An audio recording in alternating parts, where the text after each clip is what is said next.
This Steve Jones Show podcast is now loading. The Steve Jones Show podcast is presented by Sunbury Motor Company, Purdy Insurance, Brewers Outlet, and NIL Game Changers.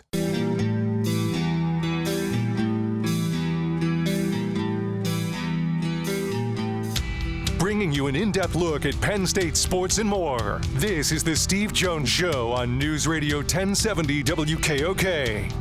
The Steve Jones Show is presented by NIL Game Changers, Sunbury Motor Company, Purdy Insurance, and Brewers Outlet. Now from the Sunbury Motors Studio, here's Steve Jones. This half hour brought to you by Purdy Insurance, Market Street in Sunbury. Go to purdyinsurance.com. Auto, home, life, business, boat, motorcycle, RV, multiple insurance needs. They'll do everything they can to save you money. Could be bundles. Sometimes you're allowed to go over state lines to get insurance. They'll do whatever they can to save you money, but also, more importantly, to make sure you're fully insured. Pros. Great people or pros. Purdy Insurance, Market Street in Sunbury. Go to purdyinsurance.com. It is Tuesday. Time now to bring common sense to the world. Neal Coolong. Sir, welcome.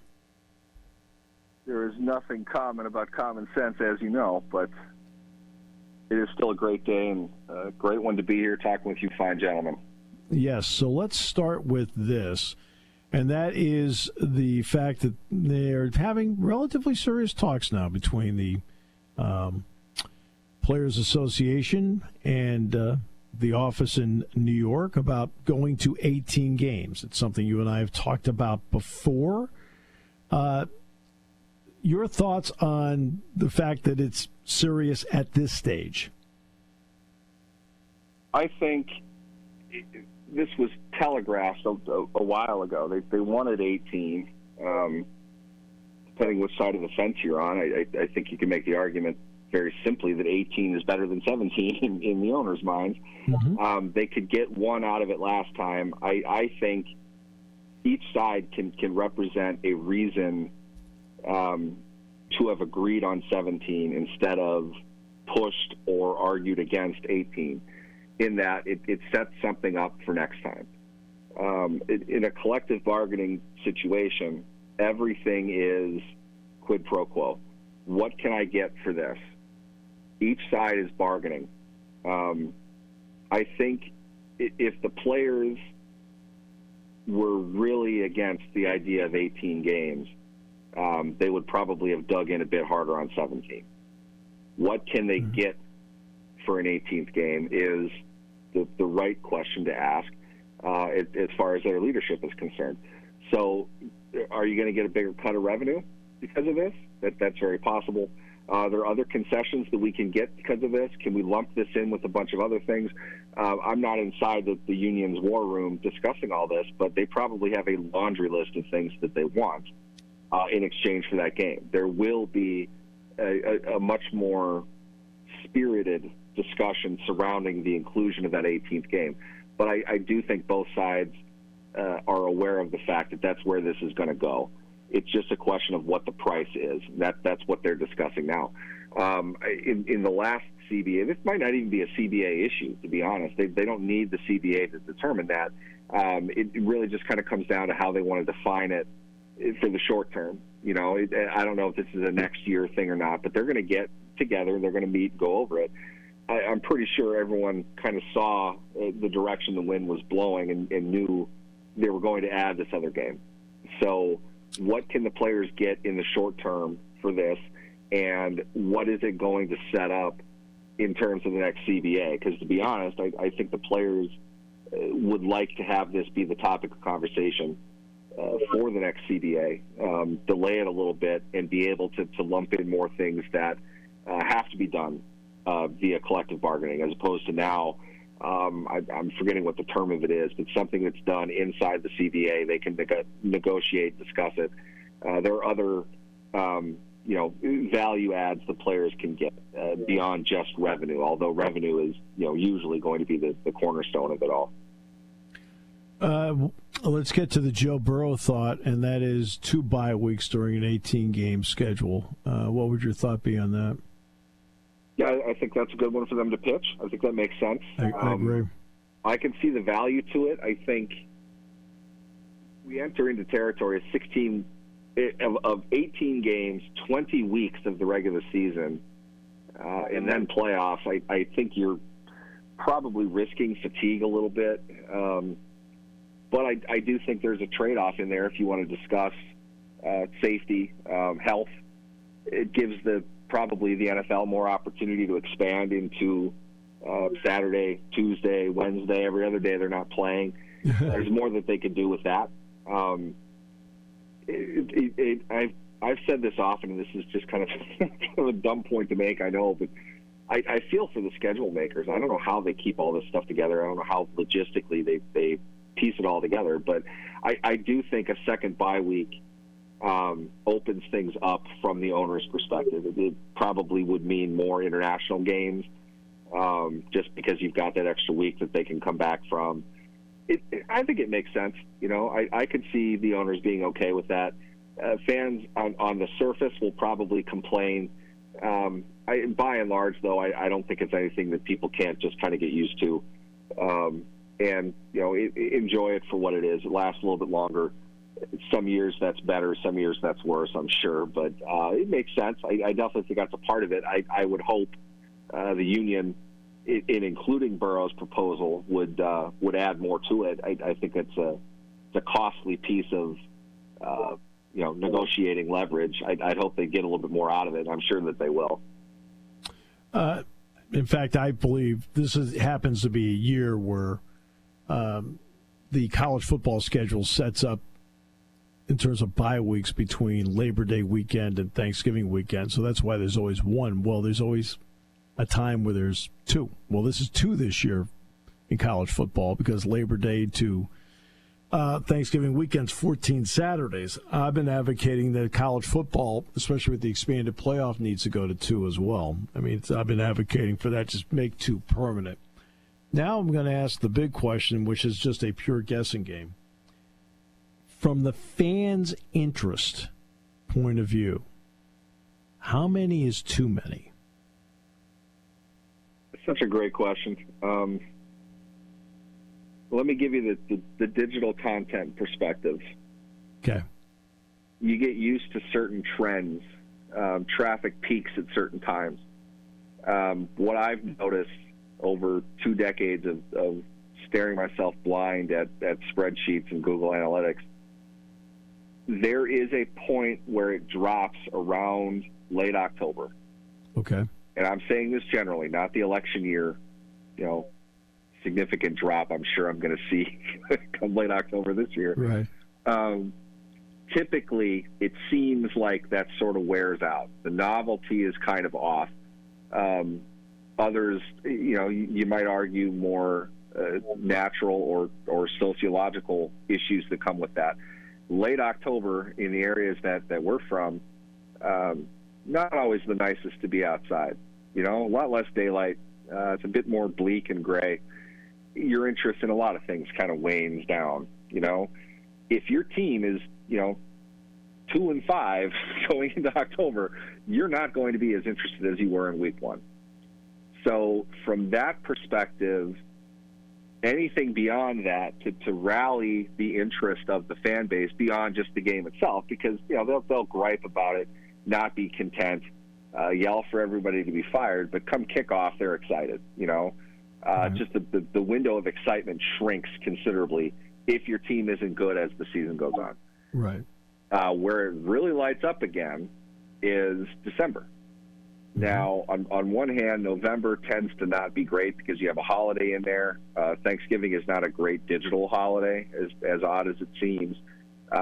People aren't really checking into these things all that much. It's really kind of, where it is. It's the middle of the week. Your game's after all the stuff. So you lose a couple days in there. You see that impact in traffic. Come December, what you're really looking at is, the great concentration of the regular seasons into the postseasons of the NFL and college. And what that means is you're hitting on the draft market. People that have a terrible team are now looking at who's a top 5 pick. Some of them are playing in bowl games. You get a look at that. They're off, so you're talking, college writers are talking more about the individual players anyway, what their futures are like, who's leaving, transfer portal stuff now. A lot of that comes up in December. And in some cases, you're even closer to firing that NFL head coach, or you actually do it. Those are big traffic moments. A lot, the commonality in all that is the change. Where is it going? Why is it going to get better? To me, those are not, they're game adjacent. They're not game specific, though. So the question of how many games from a digital content perspective is less important than the general buzz that comes with it. The NFL is a large soap opera. People don't really like to call it that, but I can assure you the product off the field is worth a lot more than the product on the field is. People watch the games, they're into that, but they really follow the storylines that play into it all. Coaches getting fired, maybe getting fired. Coaches becoming available, maybe becoming available. Add that into the transfer portal stuff. College coaches getting fired. All these things are linked together. And December is a big, big month because of that. So you're adding on games into January, and maybe that buzz goes into January instead of more into December. So I don't think 18 is too much for that. I think by the time February comes along, you've got kind of that groundhog feel. It's like, okay, this is still going to go on for however long. I could see the fatigue setting in at, above 18. People are going to gripe about 18 as if it's too much. I think they're still going to be drawn into it as long as there's not too much of a gap between the end of college and the end of the regular season in the NFL. But that's definitely something to watch. I think that's going to be really interesting just to see how audiences react, not just 2 extra games, but the build-up to it, that exciting time of the year that they're used to in December. Can you get that in January? January is not a real warm month in a lot of cases. Yeah. I'm curious to see how people will respond to that. Because when they went to 17, I didn't think it was any big deal in terms of how I would feel about it. And I remember as the season was going, I kept thinking, man, this is really a long season. I mean, even it was just an addition of 1 game. That's why I think it's an important question. Yeah, I definitely think there is a market of people that are going to say too much is too much. And I would say the effect that you're describing is more like not that the ending is at a certain point, but there's more time to go. Yeah. And to me, on the downside of it, what you look at is the biggest advantage, in my opinion, the NFL has over other sports is the finality of every game. I have no clue who anybody in professional baseball is playing tonight. But what I know is nobody is going to look back at this game as the point of victory or defeat come October. The games are, by and large, I don't want to say meaningless, but they're not important. We're used to it. It's the cycle. It's the everyday thing. Football, the world stops for your one game. We've noticed this. We've talked about it in this segment a bunch over the years, is how, to be blunt, terrible some teams look in week 1. Yes. Maybe that carries into week 2 because now this is becoming more of a marathon than a sprint. So maybe the question is not so much the audience. Maybe it's on the field, how they're being managed, how they're being coached. They got to last a bit longer. Yes, and you're going to take on, say, an additional 200 snaps a year, but more, you got to slow down a little bit. We can't run this like a 400 meter anymore. Now this is an 800 meter. We're going to pace ourselves a little bit more and try to sustain more speed for a little bit longer. Especially considering these things happened in this generation of the game. There are players that used to play in 16 games. I mean, how old are we? Back in my day when they only played 16 games, we're at that point. It was kind of a stretch ago. The older players have that experience. They'll be probably out by the time they get 18 games. But I think we're going to see a difference, especially early in the year when the excitement is the highest for the most amount of teams. It wouldn't surprise me if they come out of the gate, pretty light. Good teams winning 18 games in a year is really, really hard to do. So in that way, they devalue the regular season a little bit more. I don't know if it could really go any higher than that. I do think they want to push it and own as much of the market as they can. But law of diminishing returns is going to come into effect here pretty quick. I just think it's more the product on the field as opposed to people watching it. Right. Rob Manfred was just at Cooperstown for the Baseball Hall of Fame. And he's an attorney. And to the people I talked with there, they said he kind of got up there and was just matter of fact about things, didn't act like he wanted to be there. That was their impression of it. I didn't see it myself. And I sat back and it made me wonder. I know the commissioner has to advocate for the owners. I understand that, which, by the way, of course, includes TV contracts and the like. Who advocates for the fans? Who sits down in a room and says, hey, can everybody hold on a second? Can we talk about what's best for the fans here? Who does that? I think that the easy answer would be the fans do. They bought fewer tickets and watched fewer games. You might think about trying to engage them again. I think baseball, ironically, because I agree with the general point that you're making, but baseball, ironically, is the game that has incorporated the most recently out of the idea of the fans. I think that the pitch clock in baseball is long overdue. Right. It's something that has made it better. There are other, interests as far as the shift goes, eliminating, pitching to intentional walks. Those kinds of things were done with the fan in mind. It speeds it up, and I don't want to act like speeding the game up is the only end-all concern that they have, but it has a significant impact. If you watch a game, it's just so much more enjoyable to see something with a flow. And I understand the history of baseball largely dictates that you don't change anything. They haven't liked change. They've been most resistant to change of any sport.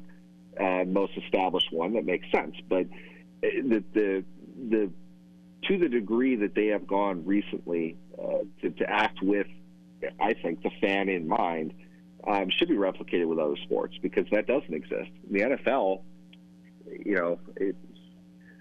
some conspiracy theorists among us, myself included, might say fines and suspensions are largely driven by crowdsourced reactions coming from the league, more than they are any type of independent judgment.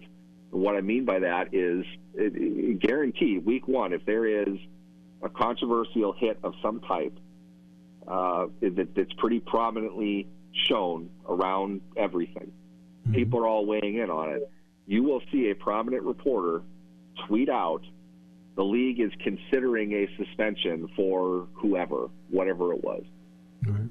I don't even know what that means. Did Adam Schefter call him and say, hey, are you guys thinking about suspending this guy? Yeah, we're thinking about it. At what point do they meet and decide we're going to consider a suspension, but not actually rule on a suspension? Why would you even do that? So in my mind, they use the fans' reaction to help determine whether or not the player should be suspended or whatever, or just fined.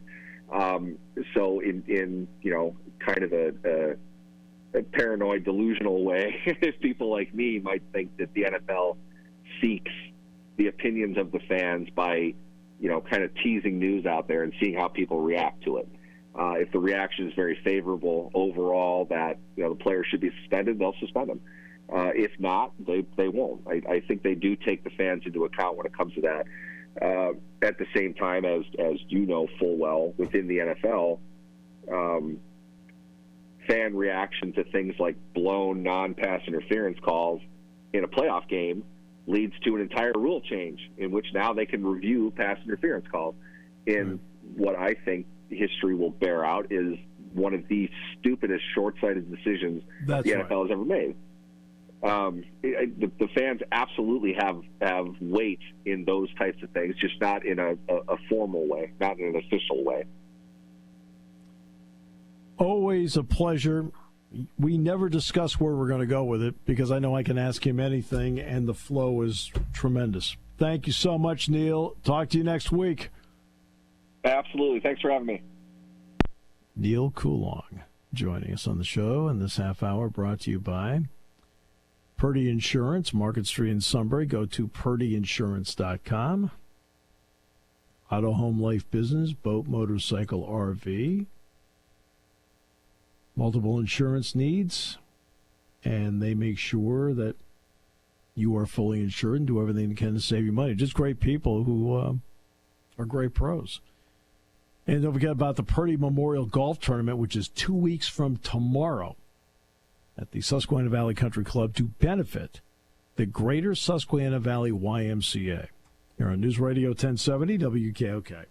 Party time, game time, or just fun time. Doesn't matter what time it is because it's Brewers Outlet time. The Beverage Supermarket has the area's largest beer selection. Imports, microbrews, ciders, and domestics. Pick from over 100 ice-cold 12-packs and dozens of 24-ounce singles. Soda, snacks, hot sauces, fresh roasted peanuts. Make it one-stop party shopping, and don't forget the pickle bar. So whatever you're celebrating or just doing it up, Brewers Outlet, Reagan Street, Sunbury wants to see you. And thank you for your years of patronage. You want your young athlete to get the most out of life and NIL. You need a roadmap, a strategic approach. NIL Game Changers help student athletes earn while they learn in their collegiate journey. Driven by former student athletes and coaches who work as NIL sports agents and content media designers, they'll guide both student and family, starting with high school students looking toward college and those already in college. Get a seasoned team of marketing experts with a background in athletics and coaching. Visit NILGameChangers.org, the ultimate destination for name, image, and likeness opportunities.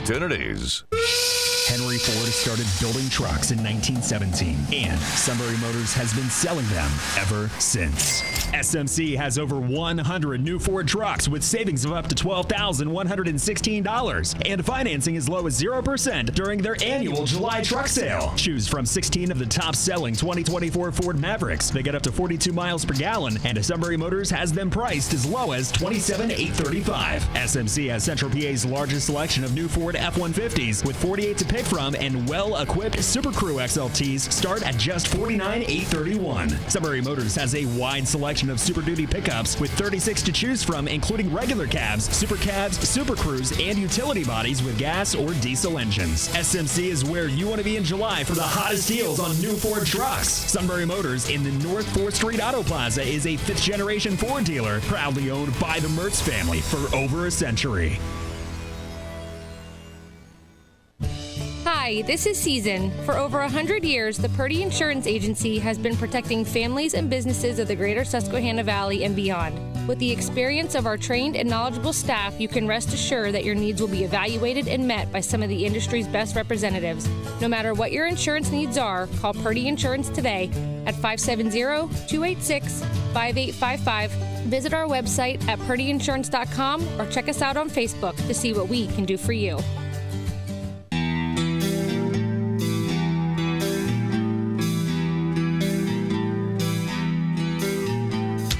Bringing you an in-depth look at Penn State sports and more. This is the Steve Jones Show on News Radio 1070 WKOK.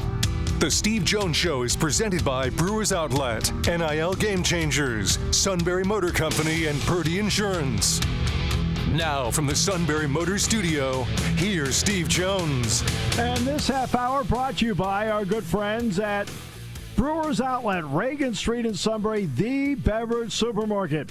Imports, domestics, microbrews, the best selection of beer anywhere. Wine coolers, water, soft drinks, snacks. They roast their peanuts fresh and out every day. 6 great flavors of slushies. Pickle bar, led by the barrels and the dills, indeed second to none.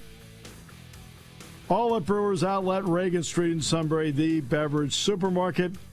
We feel that Brewers Outlet is the perfect half-hour sponsorship for the Matt Catrillo rant, because we feel you'll need it more than ever. What? Well, that's because sometimes I need it more than ever because of the stupidity that goes on in sports. I would like to point out that this works both ways, you know. I watched your video of your 10-month-old son walking along behind a whatever, and then he tripped, fell, and rolled over, and that's when I knew it was your kid. You know, you're not the first person to say that, but actually, Luke calls it a training lawnmower, so Luke already has him in training. Keyword Luke, not Daddy. Every time I turn around you violate every possible child labor law. I mean, do you follow the rules? Like I said before, I won't tell if you won't tell. Oh, and saying it on this show will certainly keep it a secret. All right. Everybody buckle up. He's about to take one big deep breath and let her fly. Well, of course, it's always a tough act to follow when you have the great Neal Coolong on, but I'm going to keep the NFL conversation going, but it does not have anything to do with the Eagles. I'm actually going to start with the Green Bay Packers. And it looks now, when I saw this yesterday, it looked like it maybe would miss some time, but it looks like they might actually get it finalized ASAP, and that's the contract extension, the mega contract extension. Looks like it will happen at some point here for Jordan Love before or when training camp starts. But I got to tell you, so going into this season, I was going to pick the Packers to win the NFC North over the Detroit Lions. That was like my surprise pick. I usually like to have one or two when I do preseason picks for the NFL. That was going to be one of my surprise picks. Then I saw what's going on with Jordan Love's contract situation, and I'm pumping the brakes a little bit because last year was his best year, no question, and the Packers, I think, we're going to be a very good team this year, building on what they did last year and bringing a lot of those pieces back. And Jordan Love had a lot to do with it, especially in that 49er game. But he still needs to prove it now for a full season. And so this is not the time for him to be worrying about getting paid. This should be the time for him to worry about building on what he did last year. And then if you build on what you did last year, then you can try to get your big payday. It's coming too early because we don't know for sure if he can exactly pull off and build on what he did last year. So the fact that he's worrying about that all of a sudden after half a good year finishing off strong, I'm sorry. That's not the right mindset that I would want my franchise quarterback to have. I don't care how good he played during the stretch. But if the Packers, on the other side of this, actually have this in mind to pay him, that seems kind of unknown at this point, then this should have been done a while ago. So I still think ultimately there's fault here at both sides, but the fact is that your guy that you're counting on to maybe be the franchise quarterback who had a great ending to the year last year has the ability to build on it for this year, but the fact that his mind's already on the big contract and not on focusing to try to build on what he did on the field last year, that could be a major problem to me. So I don't like where this is going now for the Packers. I don't. Strike while the iron is hot. Yeah, he needs to do that on the field. I don't blame him. He's looking for long-term security. I don't blame him. And now's the time to do it. You're not playing any games right now. I get it, but for me, I want my franchise quarterback to be in there day one, in training camp, focused, ready to go, not worrying about anything else but football. And he doesn't seem to be right now after one good year, half a good year, and a really good playoff run. Like I said, I still think the Packers can be and will be a really good team this year. Like I said, I think they're good enough to win the NFC North. But if the franchise quarterback doesn't have his head straight, then that could be thrown all out the window. But this does give valuable time to Sean Clifford, selfishly looking at it from a Penn State perspective, because now he splits the reps 50-50 with the first team. But that's not, I don't think, what the Packers would want. But I don't like where his mindset is right now. I really don't. After half a good year. You can almost say that about your quarterback. At least he went to the Super Bowl. Jordan Love won a playoff game. And it was good before that. Jordan Love had half a good season, which also resulted in a playoff game. There was more than you saw from Jalen Hurts from the start of his career to what you see from Jordan Love at the start of his career. Well, he didn't drop the ball in the Super Bowl and have it run back for a touchdown, so you're correct.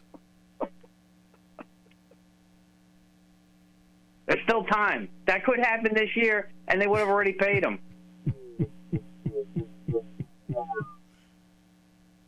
So what's next?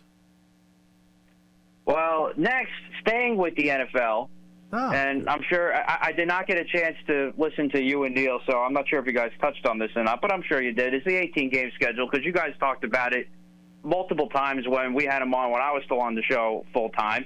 And as I've said before, if you're the NFL, leave well enough alone with this 18-game schedule. I don't like where this is going. Now, assuming that it does go to 18 games, then you're going to go down to 2 preseason games. Now, from a watchful perspective, I can live with only 2 preseason games.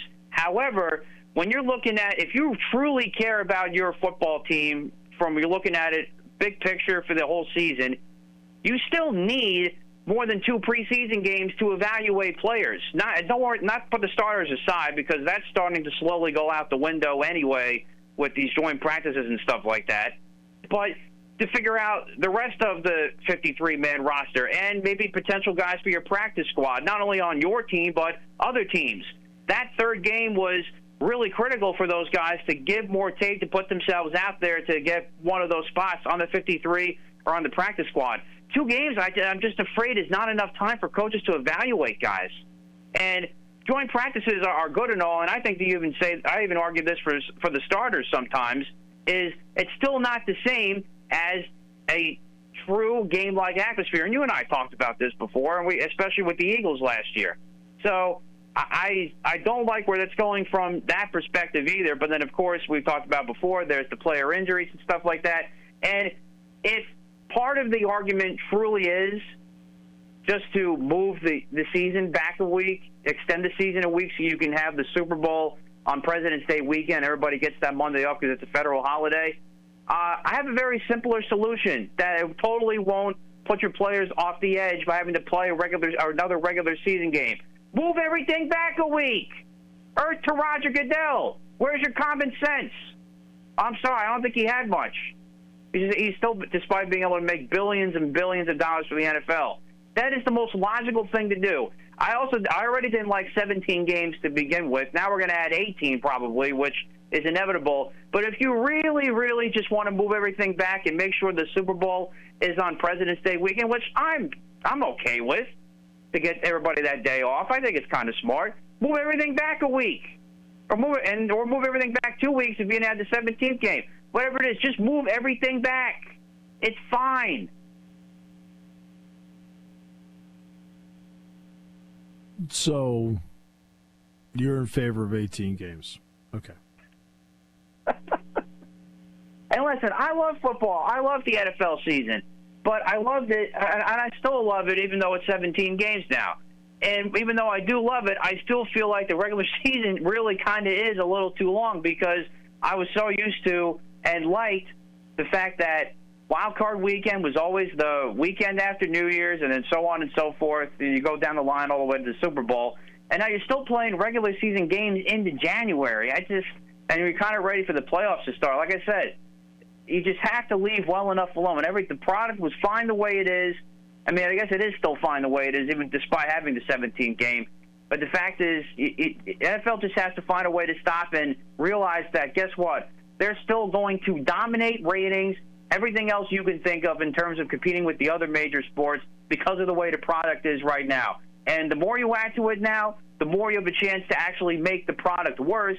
And then you start hitting the panic button a little bit. And as you and I have talked about before, when you hit the panic button, more bad things happen. Leave everything alone, even though I know they won't happen. Well, they're going to push it to the limit. I mean, again, I don't like the fact the Eagles have to open up in Brazil because I feel like the Eagles fans define loyalty. I mean, when the team isn't going well, they show up and sell it out, and they boo them. When they're winning, they show up and sell out, and then when there's a bad play, they boo them. You guys are really consistent. But yeah. But they're going to take the bottom line is we're there. They're going to take away a home game from them and move the game to Brazil. I don't like it. I don't know what that does for the league. This league and every sports league in this country was built on the American fan. The American fan should be the one that gets the benefit of extra games and not another country. Could not have said it better. That's why I said it.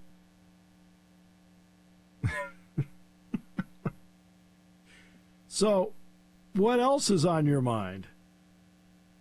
And then the last thing, albeit it's kind of a small thing because there's bigger problems right now when it comes to the New York Yankees, but I am not going to let Luis Severino off the hook with his recent comments that just came up yesterday, saying that the Yankees only have 2 good hitters and threw that jab as the Yankees and Mets resume the Subway Series tonight. Now, by the way, did you see? Is he that off? Did you see the picture? No, I'll admit that. Did you see the picture of they had a fence set up around the back of the infield? I think they were cutting grass in the outfield or whatever like that, but they had a fence set up at the skin of the infield, and the caption read, "Home run hitting derby for the Yankees 4 through 9 hitters." Like I said, factually, he's not that far off. But for Luis Severino to say that, how about you focus on, like, maybe staying healthy for a full year? Because that's something you haven't been able to do since you were first brought up and the Yankees made you who you were. But you couldn't build on that yourself because you're always on the 60-day DL every season. You could have been something, but you can't keep yourself healthy. So there it is right there. Now you're barely making the Mets. So let's watch where we're going with this. And he said that some Yankee players reached out to him because they still keep in touch with their group texts and stuff like that. That's fun banter. That's going to happen all the time. The fact that you went out to the media with it, that shows you what a weasel you are. Oh. He is. It's weaselly. And the fact that he's probably not even going to face the Yankees yet again this series either. He didn't face them in the last series.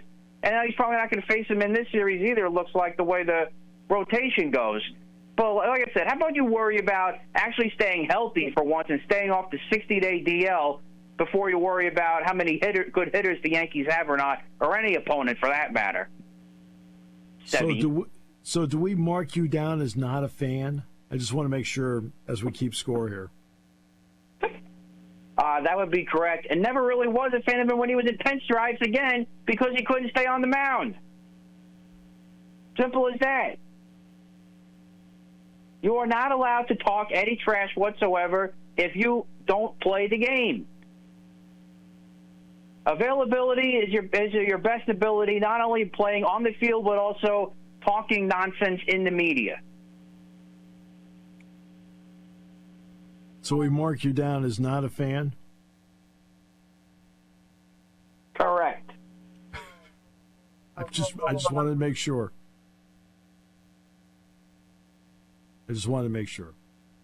I appreciate you clearing that up. I get a little worried. All right.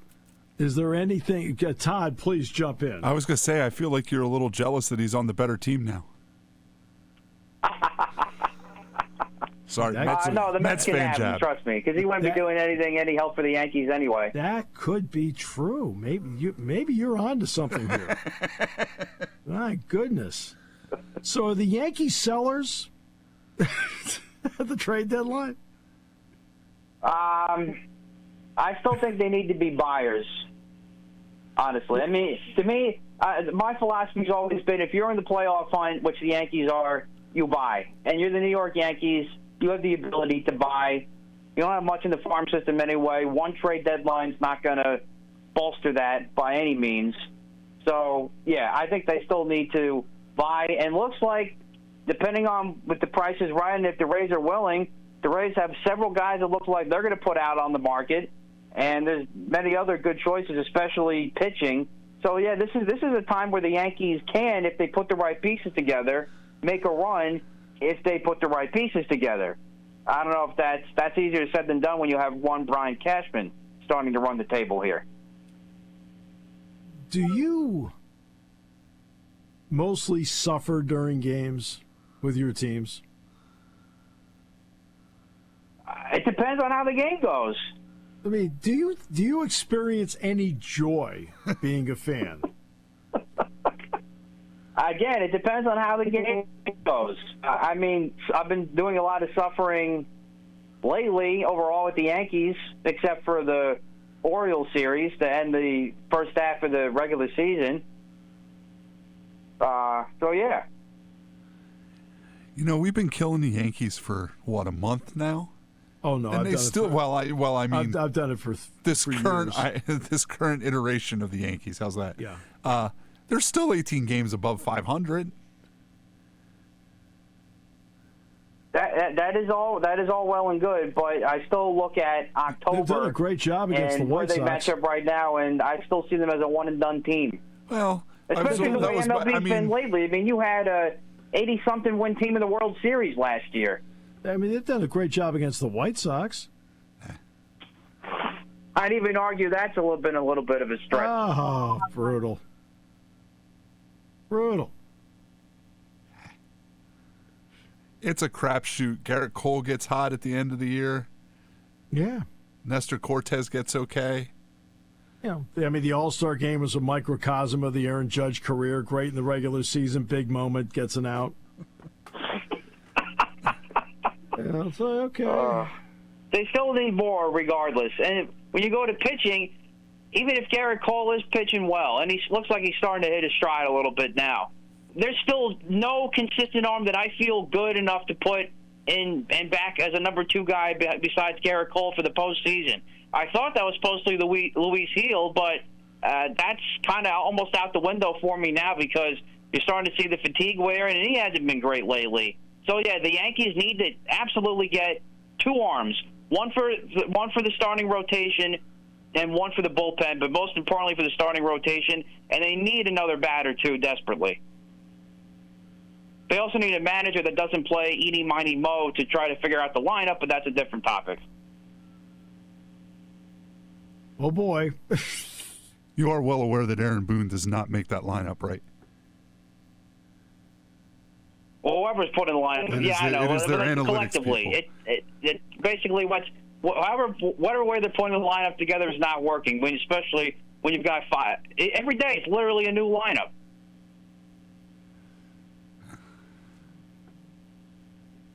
Well, they're guessing. Yes, exactly.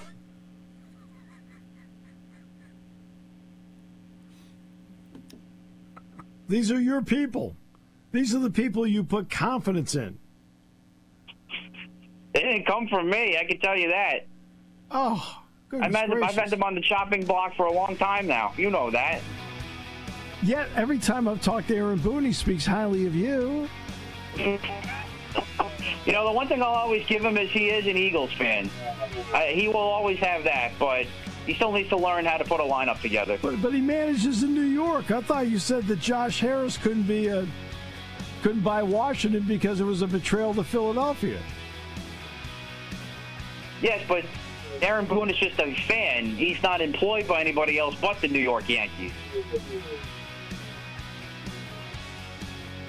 And you don't want him to be employed there. No. You'd be a hard guy to work for. I'm like the boss, George Steinbrenner. Do your job or get out. Well, see, Todd, you're doing a great job, so that's why you're in.